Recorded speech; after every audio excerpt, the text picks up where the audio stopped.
पूरा जीवन की मैं आपको एक स्टेज बताना चाहता हूं कि जन्म से लगा के 10 वर्ष की उम्र तक का बालक कहलाता है, और 11 से लगा करके और 17 वर्ष की उम्र का व्यक्ति की बच्चा किशोर कहलाता है। 18 से 45 तक का जो है वो युवा कहलाता है, और व्यक्ति जब 60 प्लस में पहुंच जाता है तब वो वरिष्ठ नागरिक कहलाता है। और वरिष्ठ नागरिक होता है वो अनुभव का खजाना होता है, क्योंकि इतने लंबे समय के साथ में 60 वर्ष जीते जीते वो सोसाइटी में से, अपने लोगों से बीच से, अपने देश से और पूरे विश्व से कई चीजों का अनुभव लेता है, और उस अनुभव का उपयोग करता है अपने जीवन जीने के लिए, और औरों को भी शिक्षित करने के लिए सारा अनुभव लेता है। तो अनुभव बहुत बड़ी बात होती है।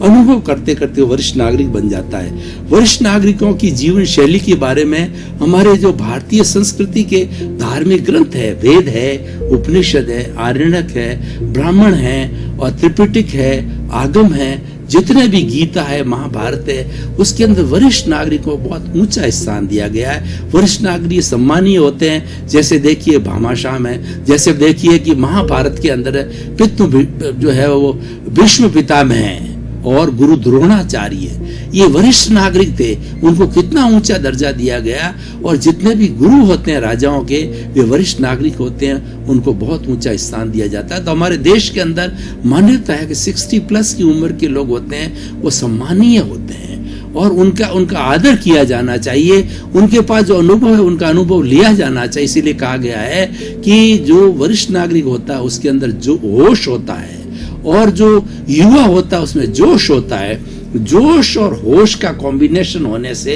होलिस्टिक चीज बनती है, वो सर्वांगीण बनती है। दोनों जब मिल जाते हैं तो मिल करके एक बहुत अच्छा संतुलन पैदा कर सकते हैं, और कोई भी कार्य करे तो जोश और होश के साथ के अंदर तो कार्य हमेशा सफल होता है।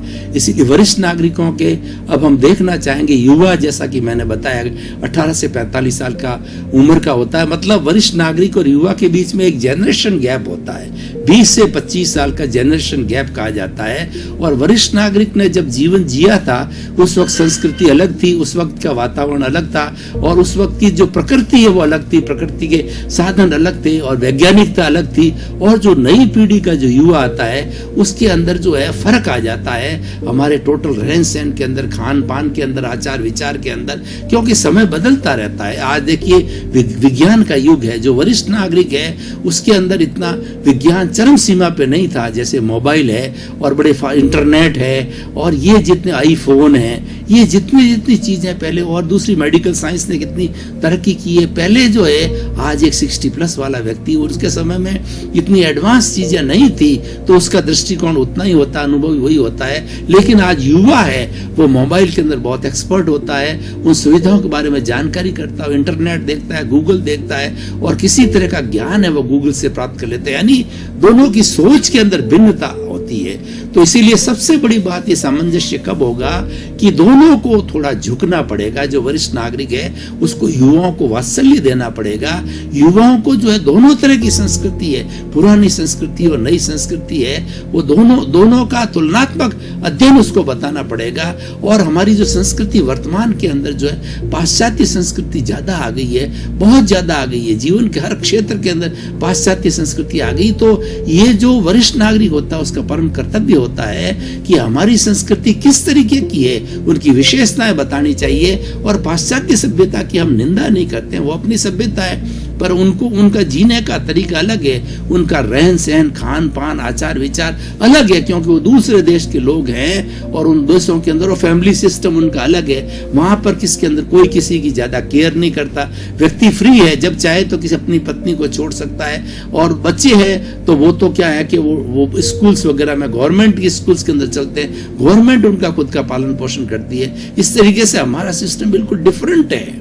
हम तो अपने बाल बच्चों की स्वयं देखभाल करते हैं, उनके लिए थोड़ी हम सेविंग करते हैं, उनको पढ़ाते हैं, लिखाते हैं, पैरों पर खड़ा करते हैं, उनकी शादी करते हैं, और काफी समय तक उनके साथ भी रहते हैं। इस तरीके से हमारी जो है ये संस्कृति के अंदर जो विशेषताएं हैं वह जो युवा पीढ़ी को बताई जाना चाहिए। और युवा पीढ़ी जो आज जो नया इंटरनेट का और नया वैज्ञानिक युग जो देख रहा है उसको भी हमें स्वीकार करना चाहिए। हमें कभी ये नहीं कहना चाहिए कि भाई तो वो जो है वो युवा बिगड़ गया, नई नई पीढ़ी जो है, हम कई बार क्या होता है, वरिष्ठ नागरिक होता है, कमेंट्स कर देते हैं कि हमारे समय के अंदर ऐसा होता था और आज ऐसा नहीं है, समय बदल चुका है। तो हमें दोनों का सम्मान करना चाहिए। इसलिए वरिष्ठ नागरिकों और युवा है आज का विषय रखा गया है। अब देखिए हम थोड़ा जो है वो आगे चले इस बात के लेकर के कि दोनों में अच्छा कॉम्बिनेशन कैसे हो सकता है, क्योंकि जिस परिवार में हम जीते हैं वहाँ युवा भी होते हैं, बुजुर्ग भी होते हैं, बच्चे भी होते हैं, स्त्रियां भी होती है, सभी तरह की हमारी फैमिलीज के अंदर होता है।